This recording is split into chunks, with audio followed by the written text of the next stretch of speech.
열방은혜교회 8월 14일 성경 본문을 봉독하겠습니다. 설교의 주제는 하나님께서 떠난 인생이고 본문은 사무엘상 28장 3절로 19절의 말씀입니다. 사무엘이 죽었으므로 온 이스라엘이 그를 두고 슬피 울며 그의 고향 라마에 장사하였고 사울은 신접한 자와 박수를 그 땅에서 쫓아내었더라. 블레셋 사람들이 모여 수넴에 이르러 진침해 사울이 온 이스라엘을 모아 길보아에 진쳤더니 사울이 블레셋 사람들의 군대를 보고 두려워서 그의 마음이 크게 떨린지라. 사울이 여호와께 묻자오되 여호와께서 꿈으로도 우림으로도 선지자로도 그에게 대답하지 아니하시므로 사울이 그의 신하들에게 이르되 나를 위하여 신접한 여인을 찾으라. 내가 그리로 가서 그에게 물으리라 하니 그의 신하들이 그에게 이르되 보소서 엔돌에 신접한 여인이 있나이다. 사울이 다른 옷을 입어 변장하고 두 사람과 함께 갈새 그들이 밤에 그 여인에게 이르러서는 사울이 이르되 청하노니 나를 위하여 신접한 술법으로 내가 네게 말하는 사람을 불러올리라 하니 여인이 그에게 이르되 네가 사울이 행한 일 곧 그가 신접한 자와 박수를 이 땅에서 멸절시켰음을 아나니 네가 어찌하여 내 생명의 올무를 놓아 나를 죽게 하려느냐 하는지라. 사울이 여호와의 이름으로 그에게 맹세하여 이르되 여호와께서 살아계심을 두고 맹세하노니 네가 이 일로는 벌을 당하지 아니하리라 하니 여인이 이르되 내가 누구를 내게로 불러올리랴 하니 사울이 이르되 사무엘을 불러올리라 하는지라. 여인이 사무엘을 보고 큰 소리로 외치며 사울에게 말하여 이르되 당신이 어찌하여 나를 속이셨나이까? 당신이 사울이시니이다. 왕이 그에게 이르되 두려워하지 말라. 내가 무엇을 보았느냐 하니 여인이 사울에게 이르되 내가 영이 땅에서 올라오는 것을 보았나이다 하는지라. 사울이 그에게 이르되 그의 모양이 어떠하냐 하니 그가 이르되 한 노인이 올라오는데 그가 겉옷을 입었나이다 하더라. 사울이 그가 사무엘인 줄 알고 그의 얼굴을 땅에 대고 절하니라. 사무엘이 사울에게 이르되 네가 어찌하여 나를 불러올려서 나를 성가시게 하느냐 하니 사울이 대답하되 나는 심히 다급하니이다. 블레셋 사람들은 나를 향하여 군대를 일으켰고 하나님은 나를 떠나서 다시는 선지자로도 꿈으로도 내게 대답하지 아니하시기로 내가 행할 일을 알아보려고 당신을 불러올렸나이다 하더라. 사무엘이 이르되 여호와께서 너를 떠나 내 대적이 되셨거늘 네가 어찌하여 내게 묻느냐. 여호와께서 나를 통하여 말씀하신 대로 내게 행하사 나라를 내 손에서 떼어 내 이웃 다윗에게 주셨느니라. 내가 여호와의 목소리를 순종하지 아니하고 그의 진노를 아말렉에게 쏟지 아니하였으므로 여호와께서 오늘 이 일을 내게 행하셨고 여호와께서 이스라엘을 너와 함께 블레셋 사람들의 손에 넘기시리니 내일 너와 네 아들들이 나와 함께 있으리라. 여호와께서 또 이스라엘 군대를 블레셋 사람들의 손에 넘기시리라 하는지라. 아멘. 흥미로운 본문이라는 것에 대하여서 여러분이 일단 파악하셨을 것이라고 생각합니다.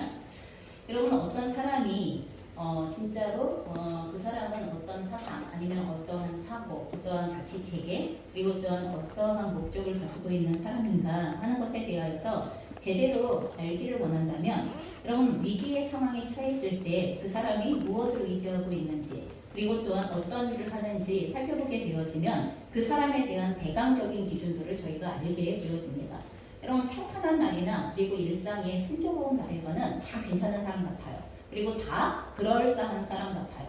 다 상식적인 사람 같고 그리고 다 우리가 볼 때 존중할 만한 사람 같고 하는 이러한 모습들이 있습니다만 실제 각 사람에게 닥쳐오는 위기의 상황 물론 각 사람들이 위기라고 여기는 내용은 모두가 다 다릅니다. 일반적인 위기의 상황이 있을 뿐만 아니라 어떤 사람에게는 특별한 상황들이 그 사람에게만 특별하게 해당되어지는 특별한 상황들이 위기라고 여겨지는 이러한 사람들도 있는데 그와 같은 위기를 닥쳤을 때, 그 위기가 닥쳤을 때, 그 위기를 경험하게 되어졌을 때 그 사람이 도대체 무엇을 의지하고 있고 그리고 그것을 의지하여서 어떤 일을 하게 되어지는가, 어떤 방식으로 일을 하게 되어지는가 하는 이 내용들을 보게 되어지다 보면 그 사람은 본래 그런 사람이었구나 아니면 그 사람의 현재의 상태는 그런 사람이구나 하는 것에 대하여 파악을 할 수 있게 된다는 것입니다.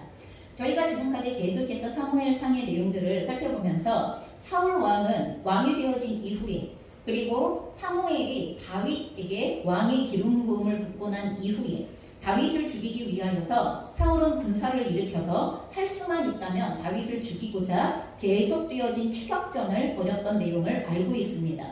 하지만 더 이상 다윗을 추격할 수 없는 상황이 발생했죠. 왜냐하면 지난주에 저희가 봤던 것처럼 다윗이 600명의 사람들을 이끌고 어디로 들어갔냐 하면 블레셋 땅으로 망명을 하여 들어갔기 때문에 그래요. 이제 더 이상 이스라엘 땅에 있지 않고 블레셋 땅으로 망명을 하여서 다윗이 사라져버렸기 때문에 이제 다윗을 추격할 수 없는 상황 가운데 놓이게 되어집니다. 이러면 평화가 일어나면 좋은데 결코 평화가 지속되지 않습니다. 블레셋은 곧바로 이스라엘과 전면전의 전쟁을 치르기로 결정하는 그런 결정을 내리게 되어집니다. 그래서 오늘 우리가 읽었던 것처럼 블레셋은 병력을 집중하여서 이스라엘을 다시 침략하기 위하여서 수넴이라는 이스라엘 북부 지역입니다. 수넴이라는 곳에 진을 치고 전쟁을 준비하는 상황이 벌어졌습니다. 전쟁을 일으키는 상황이 벌어졌습니다. 그러니 이 블레셋이 침략하여 들어오는 상황에서 이스라엘이 가만히 있을 수가 없는 상황이죠. 그래서 사울은 병력을 집중하여서 길보아라는 곳에, 수넴 지역이 한눈에 들어오는 언덕 지역인데 이 길보아라는 곳은, 이 길보아라는 곳에 진을 치고 지금 침략하고 들어오는 블레셋의 병력을 살펴볼 수 있게 되어진 거죠. 근데 그 언덕 꼭대기에서 아래 그 수넴 지역에 블레셋 사람들의 병력을 봤는데 이번에 그냥 단타적으로 아니면 일회적으로 아니면 지역적으로 국소적으로 일으키는 전쟁이 아니라 블레셋의 온 사활을 걸고 일으키는 것처럼 병력이 어마어마한 숫자로 모여드는 상황을 보게 되어져요. 그러자 어떻게 되어지냐 하면 사울이 블레셋 사람들의 군대를 보고 두려워서 그의 마음이 크게 떨리게 되어졌다라고 우리가 아까 읽었던 5절에 나와 있습니다. 여러분, 사울이 왕이 되어지기 이전부터 시작하여서 블레셋은 지속적으로 그때 그 시기에 이스라엘을 굉장히 중간중간 아니면 전체적으로 침략을 계속했었던 민족이에요. 그래서 그 당시에 이스라엘의 적이라고 했을 때 가장 강력한 적이 블레셋입니다. 자, 그래서 사울은 왕이 되면서부터 블레셋과 굉장히 많은 전쟁을 치루었던 경험이 있습니다. 그리고 그 안에 여러 번 승리를 거두게 되어진 이러한 전적도 가지고 있습니다. 그랬던 사울이 그럼 지금 블레셋과 다시 전쟁을 해야 하는 상황을 앞두고 지금은 너무나 크게 두려움에 마음이 떨리게 되어졌다고 이야기하게 되어지는 이유가 무엇인지 우리가 생각을 해보아야 합니다. 분명히 블레셋과 전쟁을 안 했던 것이 아니고 그가 사울이 왕이 되어진 이후에 지속적으로 블레셋과 싸워왔음에도 불구하고 오늘 이 블레셋과의 전쟁을 앞두고는 사울의 마음이 예전과 같지 않았다는 것에 대하여서 이야기를 하고 있다는 것입니다. 그 이유에 대하여서 6절에 언급하게 되어지는데 6절에 이렇게 말합니다. 같이 읽겠습니다. 시작. 사울이 여호와께 묻자오되 여호와께서 꿈으로도 우림으로도 선지자로도 그에게 대답하지 아니하시므로. 여러분, 지금 사울이 이 전쟁을 앞두고 크게 두려워 떨게 되어진 이유가 이것 때문이에요. 그럼 그것이 무엇입니까? 이스라엘의 전쟁은 본래부터 하나님께서 치르신 전쟁이었어요. 이스라엘이 어느 민족과 전쟁을 치른다 하더라도 이스라엘이 잘나서, 이스라엘이 병력이 뛰어나서, 이스라엘이 군사력이 훨씬 더 많아서 이렇게 해서 이겼던 전쟁들이 아니에요. 그건 사울도 알아요. 너무나 열악했었던 상황과 환경들이 있다 하더라도 하나님께 물어요. 이 전쟁에 우리가 나아가야 하겠습니까? 하나님이 나가라고 하시면 그럼 어떻게 나아가야 하겠습니까? 라는 구체적인 방법을 하나님께서 알려주세요.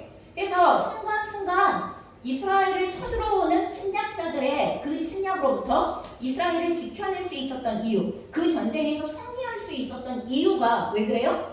하나님께 묻고 하나님의 약속을 따라 하나님의 승리의 약속을 받고 치렀던 전쟁이기 때문에, 그렇기 때문에 사울도 그 상황, 두려움의 상황에서 상황과 환경에 열세가 있다 하더라도 이 전쟁을 담대하게 치러 나갈 수 있었던 이와 같은 과정이 있었던 거예요. 그런데 이제 문제는 뭐예요? 오래전부터 사울은 이미 하나님의 영이 떠나 있어요. 그죠? 사무엘상은 계속 얘기해요. 어느 순간부터?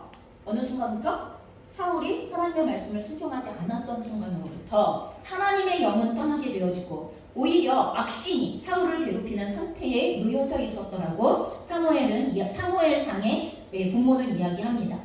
여러분 이 당시에 하나님의 뜻을 아는 방법을 오늘 본문에 보면 꿈으로 그리고 또한 우림과 둠밈. 여러분 우림과 둠밈은 제사장이 몸에 에봇이라는 제사장이 입는 옷 에봇을 입었을 때 그 에봇에 달려있는 제비뽑기를 할 수 있는 도구예요. 우림과 둠밈. 그래서 하나님 우리가 이 전쟁을 치러야 되겠습니까? 묻고 그 제비뽑기로 우림과 둠밈을 사용하면 하나님께서 응답을 하시는 거예요. 그래서 이 우림과 둠밈의 제비뽑기를 가지고 하나님께서 가지 말라고 하시거나 가라고 하시는 걸 알게 되어지는 거예요. 그래서 단순한 어떤 내용들을 여쭤보는 것에 있어서 우림과 둠밈을 통하여서 하나님의 뜻을 구했던 방법이 있다는 거예요. 이건 제사장들이 있었던 방법이에요.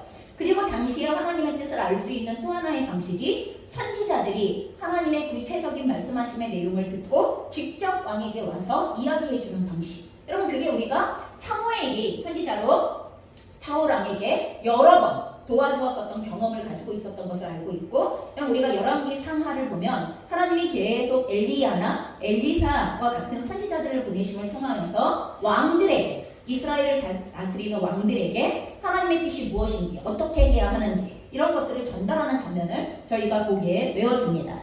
그래서 이 당시에 하나님의 뜻을 정확하게 알 수 있었던 방식이 세 가지인데 오늘 사무엘이 뭐라고 얘기해요? 더 이상 하나님이 꿈으로도 우림과 둠밈으로도 그리고 선지자로도 말씀하시지 않는다 라고 이렇게 말씀하고 있는 거예요. 여러분 왜 그래요? 이미 사울은 사무엘상 우리가 앞에서 보았던 것처럼 우림과 둠밈을 통하여 하나님께 물을 수 있는 제사장들을 어떻게 했어요? 85명을 한 번에 다 죽여버렸잖아요. 왜 죽여버렸어요? 다윗의 도피를 도왔다라는 명분을 씌워서 다윗의 도피를 도우려고 도왔던 게 아님에도 불구하고 도에게 이야기를 듣고 그들에게 그 프레임을 씌워서 죽여버렸잖아요. 더 이상 우림과 둠밈을 통하여 하나님 앞에 물을 수 있는 제사장이 없어요. 그리고 또한 선지자 사무엘이 자신에게 전해주었던 하나님의 뜻이 있지만 이제 어느 순간부터 사울은 사무엘의 말을 순종하지 않았어요. 그쵸? 반복적으로 하나님의 말을 순종하지 않았어요. 그래서 마지막에는 결국 사무엘이 사울에게 당신이 하나님의 말씀을 경히 여겼고 하나님의 말씀을 버렸으므로 하나님께서도 당신을 버리시고 이 나라를 다른 사람에게 주실 것입니다 라고 이야기하고 사울과 단절하고 연을 끊어요.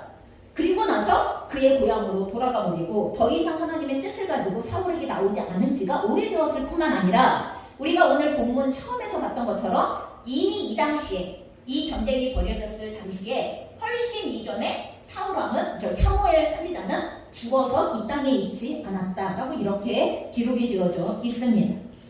여러분 그렇기 때문에 실제적으로 사울이 지금 블레셋의 침략 앞에서 두려워할 수밖에 없는 본질적인 문제는 하나님의 뜻을 알 수 없게 되어졌다는 거고 이 전쟁에 나가 어떻게 대응해야 될지에 대하여 하나님의 뜻을 물을 수 없게 되어졌다는 거고 그럼 하나님의 뜻을 물을 수 없게 되어진 궁극적인 이유는 어디 있어요? 사울의 죄로 인하여서 하나님과의 관계가 깨어졌기 때문이에요. 하나님과의 관계가 깨어졌기 때문에 사울은 더 이상 하나님께 물을 수 있는 길이 없고 들을 수 있는 길이 없어졌다는 거예요. 여러분 이거 하나님이 그러신 거예요? 사울이 스스로 자초한 거예요? 사울이 스스로 자초한 거예요. 여러분 우리는 하나님과 친밀한 관계에 있을 때 하나님의 뜻을 올바로 알고 순종함을 통하여서 하나님께서 약속하신 복된 삶을 누리는 날들도 있습니다. 여러분 하나님은 약속대로 행하시는 분이시기 때문에 하나님께서 우리에게 의인의 삶을 말씀하실 때 하나님과 올바른 관계, 하나님과 친밀한 관계 가운데 하나님과 화목한 관계 가운데의 삶을 우리 가운데 살아갈 수 있도록 요청하시는 삶을 우리가 순종하여 나아갈 때에는 하나님이 약속하신 복된 삶을 누릴 수 있게 되어진다는 것을 말씀하십니다. 하지만 그러한 나를 누렸던 적이 있다 하더라고요. 여러분 우리의 인생에서 하나님을 만났던 순간 하나님의 은혜를 경험했던 순간 하나님께서 나를 너무 사랑하신다는 것을 경험했던 순간 여러분 이게 있었다고 해서 그게 지속되어져요? 여러분 그건 우리가 어떻게 하느냐에 따라 달라요. 왜요? 관계는 변하는 것이기 때문에 관계는 우리의 쌍방 간에 어떻게 그 관계를 유지 유지하고 만들어 가느냐는 노력을 어떻게 하느냐에 따라, 그리고 그 관계의 내용을 우리가 어떻게 만들어 가느냐에 따라 관계의 내용은 달라지는 것이기 때문에 그렇습니다. 그래서 우리 안에 하나님과 친밀함 속에서 하나님의 말씀이 잘 분별이 되어지고 하나님의 뜻이 잘 이해가 되어져서, 어떤 때 성경을 읽으면 무슨 말인지 너무 잘 이해가 되겠어. 근데 어떤 때는 성경을 읽으면 무슨 말인지 도무지 모르겠어. 여러분 왜 그럴까요? 진짜 우리가 지식이 부족해서 그럴까요? 아니에요. 진짜 듣고자 하는 마음으로 읽는가, 아니면 원하지 않는데 억지로 해야 한다라는 부담감과 의무감 때문에 하느냐 하는 여기에 달려있어요. 그래서 우리가 하나님의 뜻을 진짜 알고 싶어서 성경을 읽으면 사실 지식으로는 잘 이해가 안 되는데 하나님의 마음과 의도는 충분히 알 수 있는 상황이 발생이 되어져요. 이게 성경이 갖고 있는 굉장히 놀라운 능력을 갖고 있는 책의 그 역할이에요. 하나님의 말씀은 그렇게 대변하는 거거든요. 자, 그래서 언젠가부터 우리가 그렇게 복을 누렸던 날들이 있다 하더라도 하나님과의 관계가 점점 멀어지고 하나님의 임재를 경험하지 못하고 하나님의 뜻도 혼란스럽고 분별되어지지 않는 상황이 발생되어지고 있다면, 내 인생에서 그런 날들이 발생되어지고 있다면 우리는 어떤 오해를 하냐면 하나님이 나를 버리셨나 보다 이렇게 생각해요. 하나님이 나를 버리셨나 보다. 하나님이 나를 떠나셨나 보다. 하나님이 나를 더 이상 사랑하지 않으시나 보다. 하나님 편에서 나에 대한 관계에 차단막을 치셨나 보다. 여러분 이런 생각을 하게 되어질 때가 많습니다. 하지만 이건 오해입니다. 여러분 이런 상황에서 우리가 이사야 59장 1절과 2절의 말씀을 반드시 기억하셔야 합니다. 같이 읽겠습니다. 시작. 여호와의 손이 짧아 구원하지 못하심도 아니요 귀가 둔하여 듣지 못하심도 아니라 오직 너희 죄악이 너희와 너희 하나님 사이를 갈라놓았고 너희 죄가 그의 얼굴을 가리워서 너희에게서 듣지 않으시게 함이니라. 그럼 뭐라고요? 하나님께서 먼저 우리를 떠나가시거나 버리신 것이 아니라는 거예요. 나의 죄가, 우리의 죄가 하나님과 나의 사이를 갈라놓는다는 거예요. 죄가 가지고 있는 역할은 그거예요.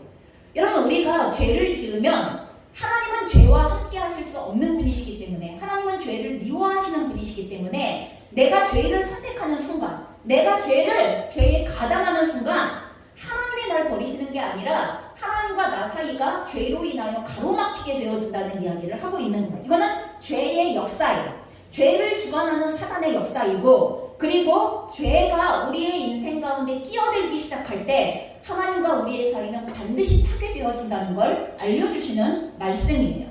그래서 나의 죄가 하나님의 얼굴에 도우심을 얻지 못하도록, 하나님이 우리를 도우시려고 하지 않는 게 아니라 하나님의 아무리 우리를 도우시려고 마음과 계획을 가지고 있다 하더라도 이 하나님의 도우심의 은혜가 우리에게 흘러 들어오는 통로가 어떻게 된다는 거예요? 막힌다는 거예요. 차단되어진다는 이야기를 하고 계시는 거예요. 결국 내가 먼저 죄를 지음으로 인하여서 하나님과의 관계를 깨트려 버렸기 때문에 그의 얼굴에 도우심, 그의 능력과 권세로서 우리를 도우실 수 있는 길을 차단하는 거예요. 그래서 여러분 우리가 죄에 가담하고 죄를 선택하는 여러분 행위를 할 때 우리의 중심의 고백은 하나님께 어떻게 드려지는 것이냐 하면, 나는 하나님과 친밀한 관계를 유지하고 싶지 않습니다. 나는 하나님과 화목하고 싶지 않습니다. 나의 인생에 하나님이 필요가 없습니다. 이런 얘기를 하는 거하고 똑같은 상태가 되어지는 거예요. 여러분 그렇기 때문에 우리가 죄를 선택한다는 것이 얼마만큼 하나님과 우리의 사이에 치명적인 결과를 가져올 수 있는가에 대하여 우리는 깨어있음이 필요하다라는 걸 기억하시면 좋겠습니다.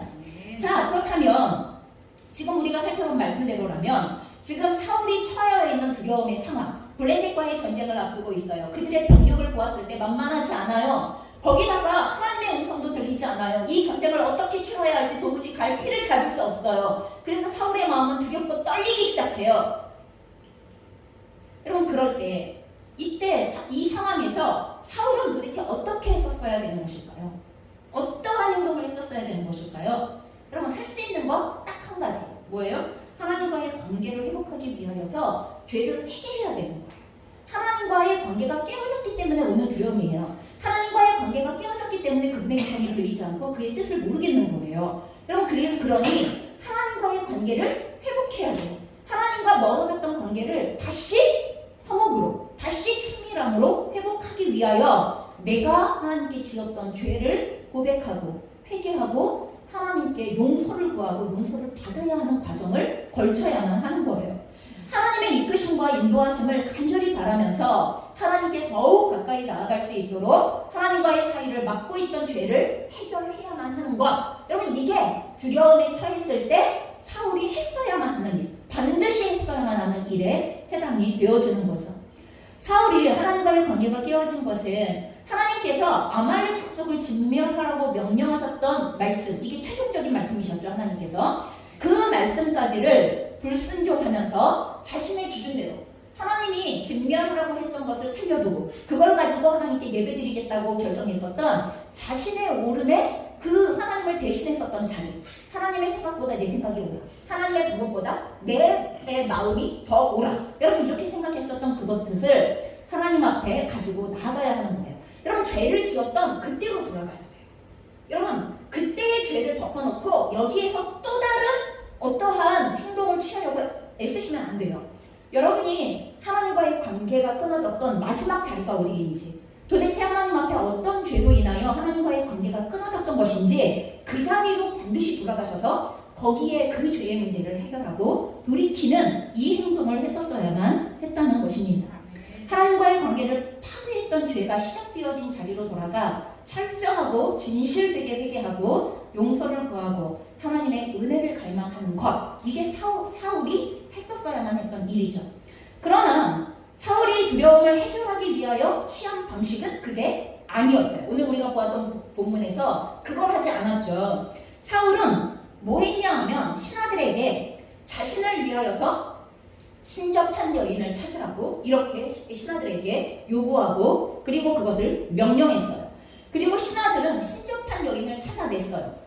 여러분, 신접한 여인이 이스라엘 땅에 많지 않았어요. 왜요? 오늘 본문 1절에 보면, 우리가 아까 읽었던 본문 1절에 보면 사무엘이 죽었을 때 사울이 사무엘의 죽음을 슬퍼하면서 사무엘을 위하여 뭔가를 해야 될 것 같아. 그래서 했던 게 뭐냐 하면 사무엘이 그렇게도 싫어했었던, 하나님이 싫어했던 것처럼 싫어했었던 이 땅에 하나님을 섬기는 것 대신 귀신을 섬겼던 행위, 그 신접한 사람들, 그리고 신접한 사람들 중에서 남자를 박수라고 얘기하는데 그 신접한 여인들과 박수를 이스라엘 땅에서 다 죽여 없애거나 쫓아내거나 이걸 사울이 했었거든요. 사울이 종교개혁처럼, 겉으로 보이는 종교개혁처럼 이걸 했어요. 그렇기 때문에 이스라엘 땅에 당시에 신접한 사람을 찾는 게 쉬운 일이 아니었어요. 생명 내놓고 해야 되는 일이 돼버렸기 때문에. 그런데 신하들이 찾아냈어요. 엔돌이라는 곳에 신접한 여인이 살아있고 그리고 그 여인이 있습니다라는 보고를 하니까 이 사울이 이 신접한 여인에게 도움을 얻기 위하여서 뭐 했어요? 변복을 하고 밤중에 신하 둘과 함께 그 여인을 찾아가게 되어지는 상황이 발생을 합니다. 여러분, 요즘 말로 말하면 뭐 하는 거예요? 전쟁이 찾아가는 거예요. 무당 찾아가는 거예요. 지금 오늘 말로 하면 무당 찾아가고 있는 이런 상황이 벌어지는 거예요. 여러분, 아까도 얘기했던 것처럼 이미 사울이 몇 해 전에 사무엘 선지자가 죽었을 때 이 신접한 자 그리고 박수를 이스라엘 땅에서 쫓아내는 일을 누가 했다고요? 자기가 했다고요. 자기가. 여러분, 그 말은 뭐냐 하면 신접한 자에 대한 하나님의 기준이 무엇인지 사울도 너무나 잘 알고 있었다는 거예요.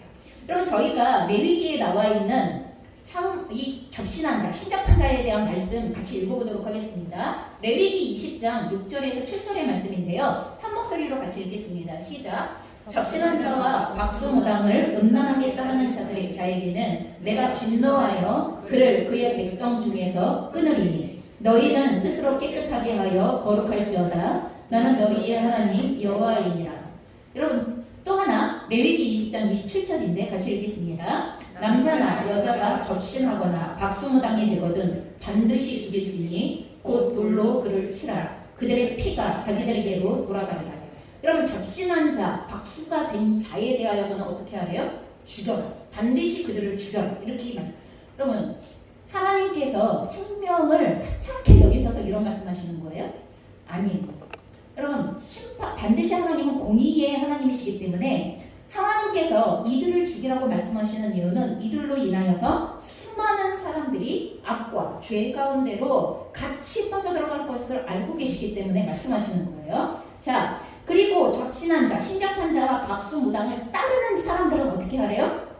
그들을 그의 백성 중에서 끊으리니 역시 죽이라는 말씀을 하고 계시는 거예요. 더 이상 백성 중에 거하지 못하게 하리라. 너희들이 공동체 안에 이스라엘 백성들 중에 그런 사람들이 퍼져나가는 것을 막아야 한다 라고 이렇게 말씀하시기 시작하는 거예요.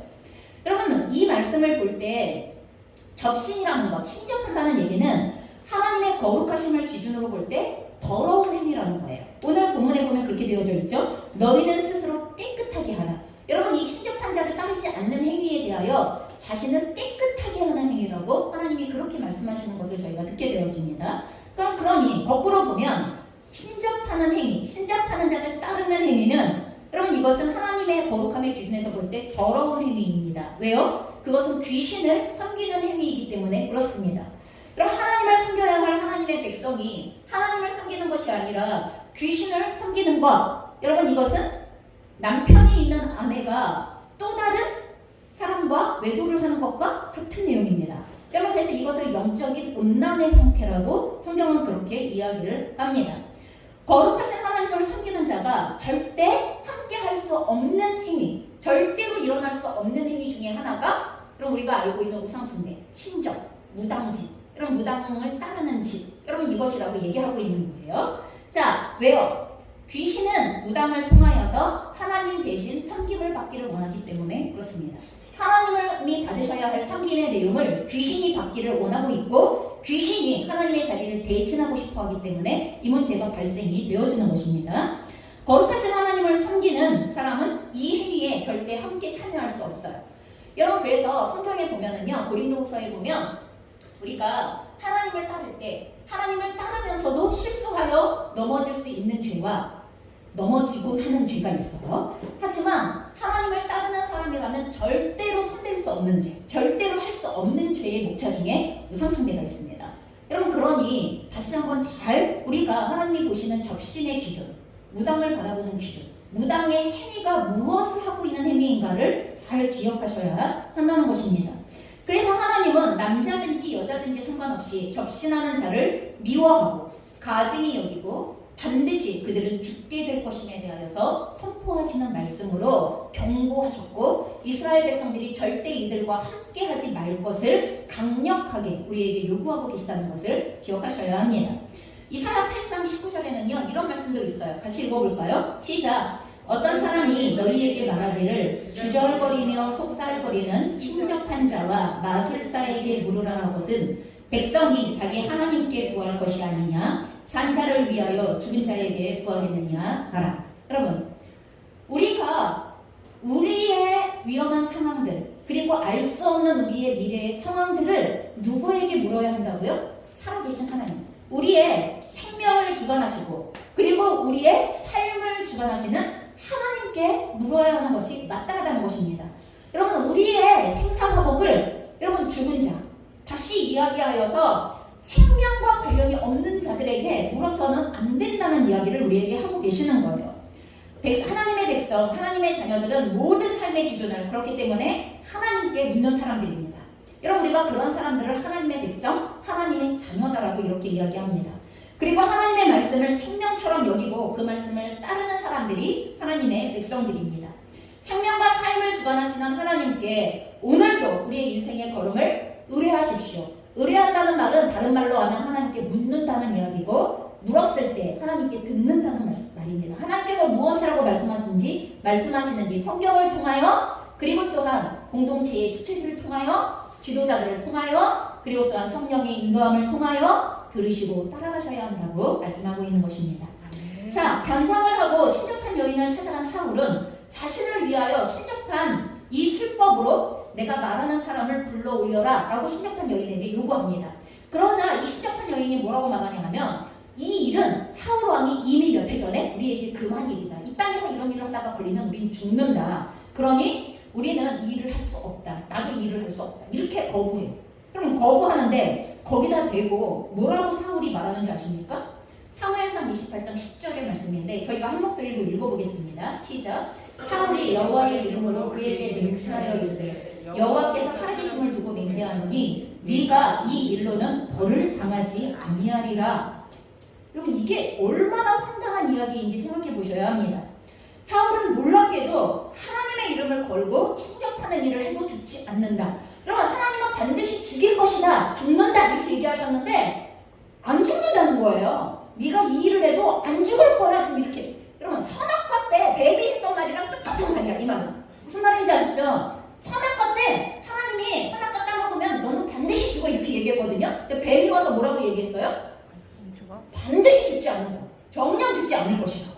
그럼 이렇게 얘기하죠. 지금 하나님의 이름을 걸고 이짓하고 있는 거예요. 지금 사울이. 여러분, 사울은 이 일이 하나님께서 매우 미워하고 싫어하시는 일임을 몰랐던 게 아니라니까요. 안다니까요. 아는데 자기의 두려움을 잠재우기 위한 수단으로 그 신접하는 술객행위를 사용하기 위해서, 자기의 유익을 위하여서, 자기의 목적을 위하여서 신접하는 일을 지금 시켜요. 안 하겠다는 사람에게 그걸 지금 시키고 있는 거예요. 그리고 그 일에 하나님의 이름을 걸어서 너 이거 해도 죽지 않아 라고 정당성을 부여해 주고, 사울이 이렇게 말한다고 하여서 사울은 이 여인을 죽이지 않겠죠. 그러나 하나님이 이 여인을 가만두실까요? 그럼 그건 다른 문제예요. 사울은 본인이 여호와의 이름을 걸고 맹세했으니까 자기가 죽일 수는 없겠죠. 그렇다고 하나님의 심판을 피할 길은 없어요. 감히 사울이 하나님의 심판의 권한을 본인의 유익을 위하여서 가감하고 마음대로 이용하고 있는 이 행위, 여러분 이건 되게 놀라운 행위입니다.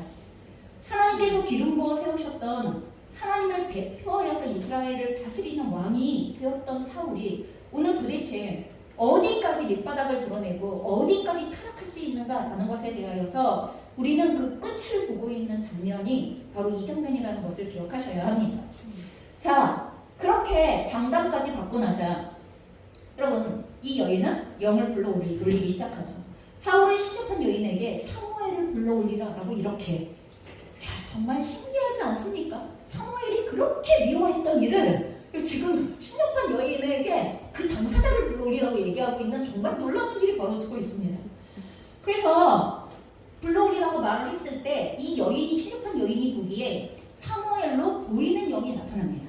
여러분, 사무엘인지 아닌지는 알 수 없습니다. 하지만 이 여인이 보았을 때 사무엘로 보여지는 영이 나타났다고 이야기합니다. 사울은 신접한 여인이 저 영이 사무엘 같습니다 라고 얘기한 그 말을 따라 사무엘일 거라고 생각하고 땅바닥에 엎드려 절해요. 여러분, 이게 되게 신기한 상황이 지금 벌어지고 있는 거예요. 자기가 누구한테 절하는지도 모르고 지금 절하고 있어요. 그러면 하나님의 선지자들은 절대 인간의 경배를 받지 않습니다. 여러분 잘 생각하셔야 돼요. 하나님의 사람들은, 우리가 바울이 선교를 하다가, 여러분 아덴에서 선교하다가 기적을 일으키잖아요. 그러니까 아덴에 있던 사람들이 그럼 바울을 신으로 떠받들려고 하는 상황이 벌어지죠. 그럼 그러자 바울이 뭐라고 얘기해요? 아니다, 나는 신이 아니다. 나는 너희들과 똑같은 성격을 갖고 있는 인간이다. 이 일을 행하신 분은 하나님이시다 하면서 그 경배받기를 완전하게 거절하고 그것은 잘못되어진 행위라는 것에 대하여 말하고, 그리고 그 사람들을 진정시키고 진짜 영광을 받으셔야 할 분은 하나님이시다. 여러분 이렇게 얘기해요.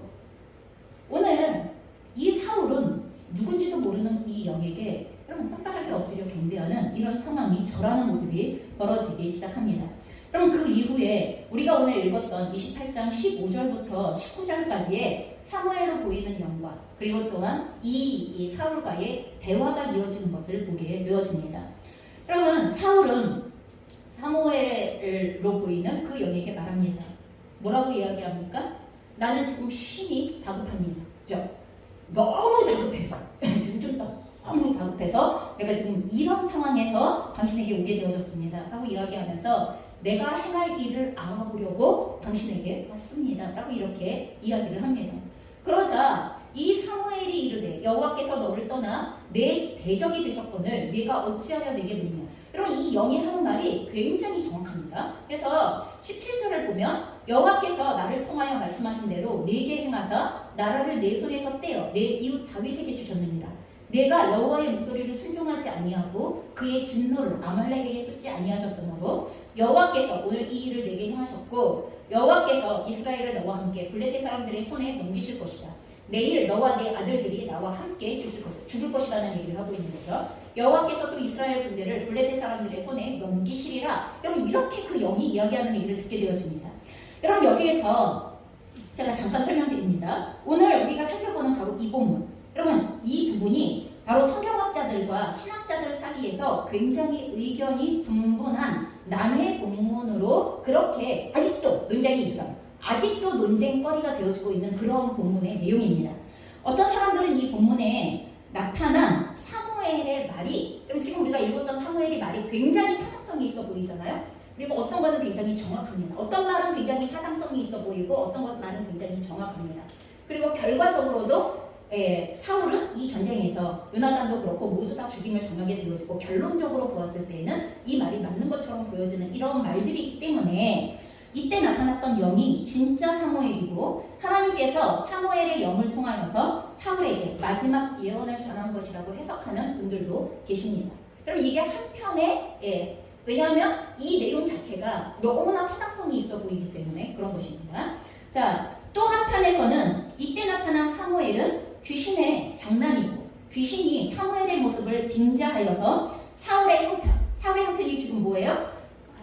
하나님께서 사울을 떠나셨고 반대로 사울이 하나님을 떠난 거죠. 하나님께서 사울을 떠나셨고 그리고 내일 전쟁에서 아들들과 함께 죽음을 맞이하게 되어질 형편, 이것에 대하여서 확언해주고 장담해주는 거죠. 정확하게 확인 사살해주는 것처럼 말해주고 그리고 이 귀신의 이야기들을 통하여서 이 얘기를 들은 사울이 어떻게 되어져요? 굉장히 심한 절망과 두려움과 낭망에 빠지게 되어지는 이런 상태에 이르게 되어진다고. 실제로 이때 나타난 사무엘이 아니라 사무엘의 영을 가장한 빙자한 귀신이라고 이렇게 이야기합니다. 여러분, 여기서 우리가 짚고 넘어가야 할 것이 있습니다. 여러분, 사람의 영혼이 죽으면 귀신이 됩니까? 아닙니다. 성경은 그렇게 말하지 않습니다. 여러분, 사람이 죽으면 귀신이 되는 게 아닙니다. 요즘에 나오는 드라마나 영화에는 사람이 죽으면 귀신이나 원혼이 되어져서 이 세상을 떠도는 것처럼 보이거나 원혼을 풀고 나면 굉장히 선한 귀신이 돼서 떠나는 것처럼, 그럼 이렇게 그려지고 있는 드라마나 영화가 굉장히 많죠? 어느 순간 귀신이 안 두려워. 그쵸? 어느 순간 그러한 영혼의 세계가 두려운 게 아니라 너무 친숙해. 그쵸?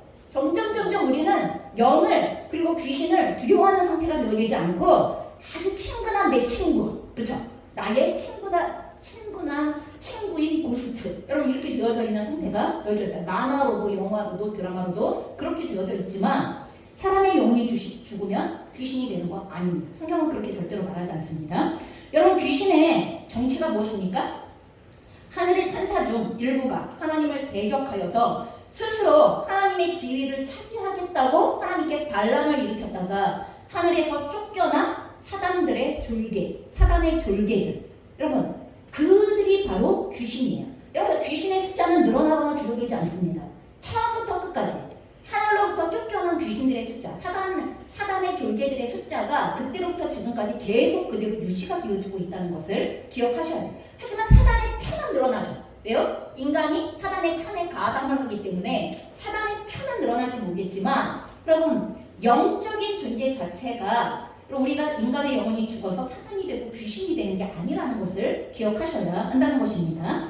여러분, 그렇기 때문에 무당이나 신접한 자들이 말하는 것처럼 그들은 뭐라고 해요? 죽은 사람과 접신한다고 얘기하잖아요. 그들은 죽은 영혼들과 접신할 수 있다고 이렇게 얘기해요. 그러나 그건 거짓말입니다. 그들도 속고 있는 것입니다. 그들이 말하는 죽은 사람의 영혼과 접신한다는 말은, 여러분, 그것은 죽은 사람의 영혼을 가장하여서 찾아오고 그리고 접신 행위를 일으키고 있는 귀신에게 놀아나고 있는 행위라는 것에 대하여서 분명히 기억하셔야 합니다. 여러분, 우리가 아까도 얘기했던 것처럼 결코 귀신은 우리와 친해질 수 있는 존재가 아니에요. 여러분, 성경에서 사단의 졸개들에 대한 성격은 분명히 기록되어져 있습니다. 그들은 멸망시키는 자요, 거짓말하는 자요, 도둑질하는 자요, 우리의 영혼을 죽음으로 이끄는 자라고 분명히 그렇게 기록되어져 있습니다. 여러분, 그리고 인간의 영혼은 절대로 죽어서 탄생하지 않습니다. 여러분, 이건 역시도 영화가 우리에게 각인시켜주고 있는 거짓말 가운데 하나입니다. 여러분, 사람이 죽으면 하나님의 자녀들은 낙원에 거하였다가 주님의 재림의 때에 일어날 마지막 심판을 거쳐서 영원한 천국으로 가게 되어집니다. 하나님의 자녀가 아닌 사람들은 음부에 거하였다가 주님의 재림의 때에 심판을 거쳐 영원한 죽음을 맞이하게 되어집니다. 여러분, 주님의 재림이 일어날 때까지 음부와 낙원이라는 곳에 각각 걸쳐 있게 되어집니다. 여러분 이것을 결코 가볍게 생각하시지 마십시오. 우리가 누가복음 16장에 보면 부자와 거지 나사로의 이야기가 나오게 되어집니다. 여러분 그래서 여기에서 죽은 거지 나사로, 여러분 이가 살았을 때, 거지 나사로가 살았을 때 부자였던 그 부자가 거지 나사로를 챙기지 않았어요. 먹을 것도 주지 않았고 그 대문 앞에서 굶어서 엎어 죽을 때까지 그 거지 나사로를 방치했어요. 그럼 그렇기 때문에 부자가 음부에 가게 되어졌고, 그리고 거지 나사로가 그럼 거지였기 때문에 아브라함의 품에 안긴 건 아니에요. 예, 우리가 거지가 되어져야 천국 갈 수 있다는 얘기는 아니지만, 여러분 이 사람이 누가복음에는 아브라함의 품에 낙원에 안겨 있다라고 이렇게 기록이 되어져 있다는 것입니다. 여러분 그래서 부자가 음부에서 아브라함 품에 안겨져 있는 나사로의 모습이 보인다고 되어져 있습니다. 그래서 이 부자가 너무나 고통스러워서 아브라함에게 나사로를 자기의 살아있는 형제들에게 보내어서 죽음 이후 나처럼 고통스러운 곳에 오지 말라고 가서 얘기해달라고 이렇게 요청하는 모습이 나오게 되어집니다. 그러자 아브라함은 뭐라고 말합니까? 이미 그 형제들에게도 모세의 율법이 있고 선지자들이 있기 때문에 그들이 하나님의 뜻을 알려고만 한다면 충분히 알 수 있는 기회가 주어져 있다. 죽은 자가 그들에게 가지 않는다고. 여러분 이 얘기를 정확하게 하는 내용을 보게 되어집니다. 여러분 그러니 신접하는 자들이 접하는 것은 실제 죽은 자의 영혼이 아니라는 것입니다. 여러분 그래서 죽은 자의 영혼을 가장하여 살아있는 자를 죽어나려는 악한 귀신들이라는 것을 기억하셔야 합니다. 여러분 전에 영적전쟁에 관련되어진 설교들을 하면서 제가 이야기했지만 사단은 전지하지는 않지만 여러분 이미 벌어진 상황과 사건에 해당되어지는 내용은 다 압니다.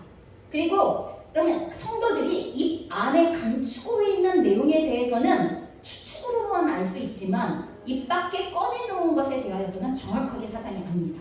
여러분 듣고 압니다. 내가 말했기 때문에 듣고 아는 것입니다. 여러분 그렇기 때문에 우리 안에 어떤 생각을 가지고 있더라도 그것을 그 안에서 해결하는 법을 배워야 돼요. 그게 악한 생각이거든, 악한 마음이거든, 우리 안에 있을 때 그걸 하나님 앞에서 해결하는 법을 배우셔야만 합니다. 입 밖에 꺼내놓는 순간 여러분 사단은, 귀신은 분명히 알아챕니다. 아 제가 저거가 두려워하는구나, 아 제가 저거를 싫어하는구나, 제가 저렇게 하는 것을 원하지 않는구나. 여러분 이런 순간부터는 언제든지 우리에게 그것은 공격적으로 다가올 수 있는 내용들이 되어줄 수 있다는 것입니다. 여러분 사단은 모든 걸 알기 때문에 우리에게 그 일을 할 수 있는 게 아니에요. 점치는 자가 모든 걸 아는 것처럼 보이죠? 그럼 과거의 모든 걸 맞춰요. 과거의 거를 맞춰요. 여러분 그렇다고 과거의 거를 맞춘다고 하여서 미래의 것을 맞출 수 있는 게 아니에요. 왜요? 귀신은 하나님이 아니거든요. 여러분 그렇기 때문에 저희가 속지 않으셔야 하는 것입니다. 하나님은 하나님이 미워하시는 일이라고 분명히 규정하시는 신접하는 행위를 통하여서 하나님의 뜻을 전달하시지 않으실 것입니다. 왜냐하면 하나님은 신실하시고 일관성이 있으시거든요. 하나님은 하나님의 말씀을 번복하지 않으시거든요. 여러분 그렇기 때문에 이 신접하는 행위를 통하여 나타나게 되어진 사무엘이 진짜 사무엘일 것이냐, 물론 그렇게 생각하는 분들도 계시지만 이 상황을 지켜보았을 때 그러기가 쉽지 않다라는 것들을 우리가 생각해 보셔야만 합니다.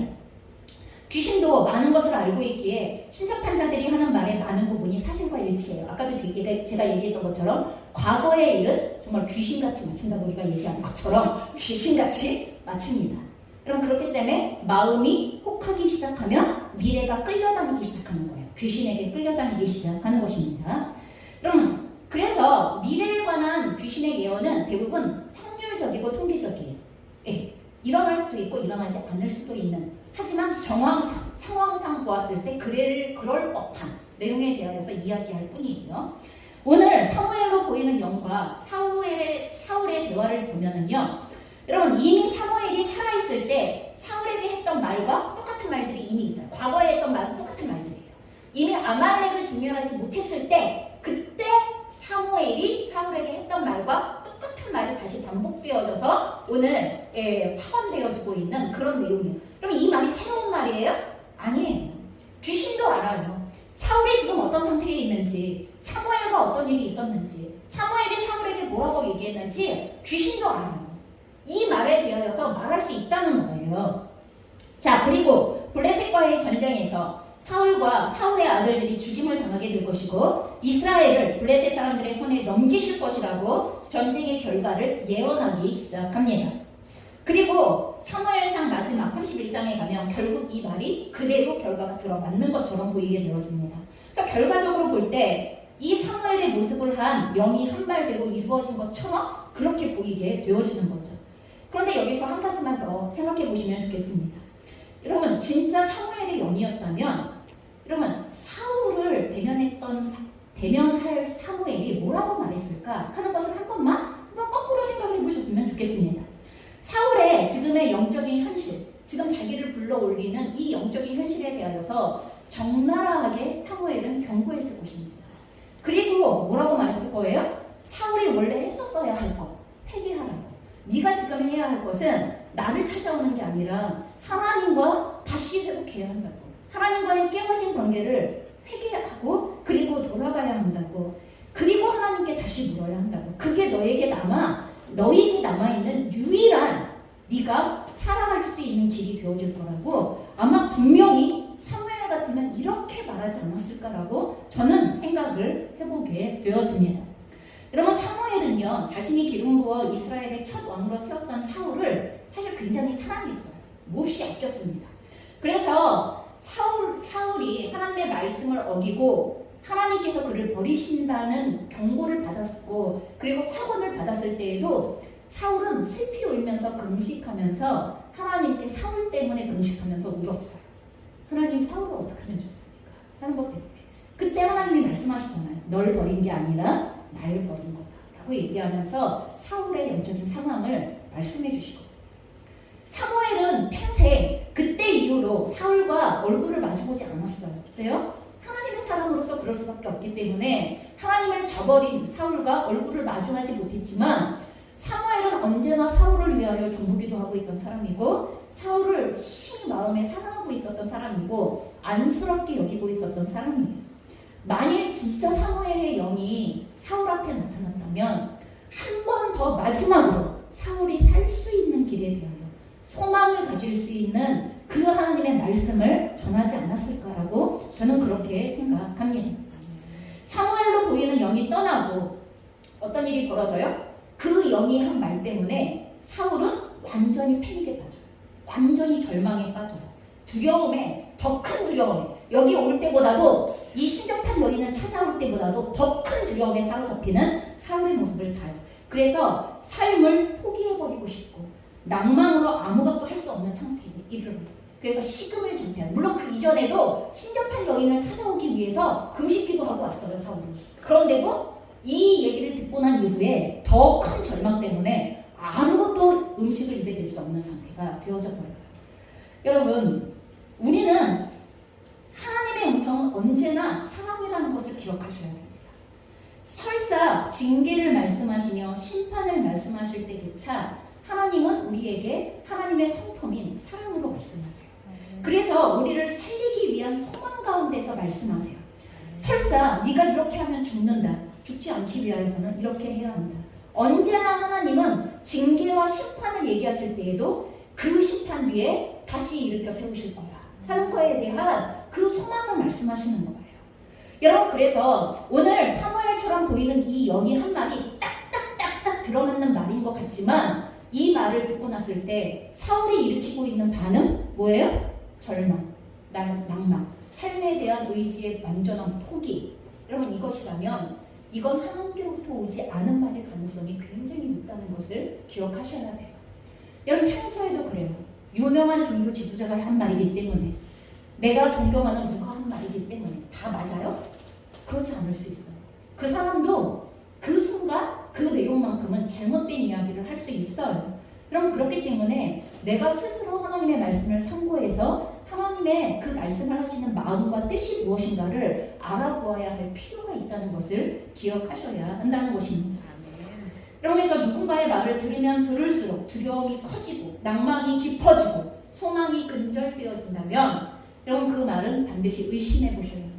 하나님께로부터 오지 않았을 가능성이 높다는 것을 기억하셔야 합니다. 사울은 하나님께서 기름 부으심으로 하나님을 대신하여 이스라엘의 왕으로 섬기도록 세워진 사람이었습니다. 당시 그는 하나님의 말씀에 순종했고 겸손했고 하나님을 신입어 용기도 있었던 사람이었습니다. 하지만 그가 왕이 되어지고부터 점차 자신의 힘으로 인기 있는 왕이 되어지기를 원했고 자신의 옳고 그름으로 하나님의 말씀을 판단하면서 불순종하기 시작했고 하나님의 자리를 대신하여서 심판하는 자가 되어졌습니다. 자신에게 부여되어진 권위로 하나님의 사람들을 죽이는 데 혈안이 되어져서 제사장들을 죽이고 다윗을 추격하고 그리고 죽이지 않아야 할 사람들에게 손을 대기 시작하는 이 일을 계속 반복적으로 하면서 하나님과 멀어져 갔습니다. 그리고 그의 인생의 마지막은 비참했고 그의 영혼은 마지막까지도 안식을 얻지 못한 결과가 일어나게 되어집니다. 여러분, 하나님을 떠난 인생. 그럼 우리가 먼저 하나님을 떠난 거예요. 그의 음성을 듣지 않기로 결정하고 그와의 사이에 담을 쌓은 거예요. 너와 나는 만남이야. 너와 나는 이제 아무 관계도 없어. 너는 나의 인생에 관여하지 마. 너는 내 인생에 아무것도 참견하지 마. 그러면 우리가 죄를 짓는다는 말은 이거 하는 거예요. 하나님하고 지금 이 가로막 세우는 건데 그렇기 때문에 우리는 그것과 함께 그 죄악과 함께 하나님을 떠난 인생이 되어졌어요. 그래서 반대편에서 볼 때에는 결국 하나님께서 떠나신 인생이 되어져 버리는 거죠. 여러분 이런 인생은 사단의 먹잇감, 사단의 놀잇감. 오늘 사울이 사단의 손에 어떻게 놀아나고 있는가에 대하여 그 끝을 정확하게 보셔야 합니다. 그 손바닥 안에서 허무하고 쓸데없는 목표 때문에 인생을 낭비하게 되어지고 그러면 쓸데없는 거 하다가 인생의 시간이 다 가. 내가 뭘 해야 하는 순간에 그 내용을 채울 수 없어. 하나님의 나를 부르심의 소명의 삶으로 나아갈 수가 없어. 왜요? 쓸데없는 짓 하느라. 인생에서 쓸데없는 짓에 시간을 낭비하고 있느라. 미워하느라. 여러분, 너무나 많은 시간을 쾌락에 낭비하느라. 너무나 많은 시간을 가상세계에서 쓰고 있어서 현실 세계에서 준비해야 할 것을 할 수 없는 그런 삶을 사느라. 그럼 그렇게 시간을 낭비하게 되어집니다. 결국에는 영원한 죽음을 향하여 속히 달려가게 된다는 것입니다. 끝도 알 수 없는 죄의 밑바닥에서 허덕이다가 영원한 죄의 노예로 어둠에 속한 멸망을 맞이하게 된다는 것입니다. 여러분 이게 하나님을 떠난 인생에 대한 극적이고 단편적인 면을 오늘 사울을 통하여 우리에게 보여주시고 있는 내용입니다. 저는 여러분에게 권면합니다. 여러분 하나님과 친밀해지시기 바랍니다. 하나님과 우리와의 사이를 막고 있는 죄가 무엇이건 여러분 그것을 반드시 치우셔야 합니다. 속히 치우셔야 합니다. 아무리 쌓이고 쌓여져 있는 것이라 하더라도 단 한 번의 진정한 회개로도 우리는 그 쌓여져 있었던 가로막과 장애물을 치울 수 있습니다. 여러분 그래서 그분의 음성이 명확히 들려야 합니다. 그분의 뜻이 분별되어야 합니다. 성경이 읽혀져야 합니다. 성경을 통하여 전달하시려는 하나님의 마음이 느껴져야 합니다. 여러분 그게 우리가 사단의 먹잇감, 놀잇감이 되지 않을 유일한 길입니다. 여러분 사단을 허투루 보지 마십시오. 귀신의 장난을 그것을 너무나 친밀하고 누구에게나 아주 익숙하게 벌어질 수 있는 아주 당연한 이야기처럼 여러분 그렇게 친밀한 존재처럼 그렇게 대변하지 마십시오. 오늘 우리의 인생 가운데 하나님을 떠났었던 모든 죄의 자리들을 정리하고 하나님과의 친밀함의 자리로 그분의 얼굴을 구할 수 있는 자리로 그분의 생명을 다시 간절히 사모할 수 있는 자리로 나아가시게 되어지기를 주님의 이름으로 축원합니다. 함께 기도하겠습니다.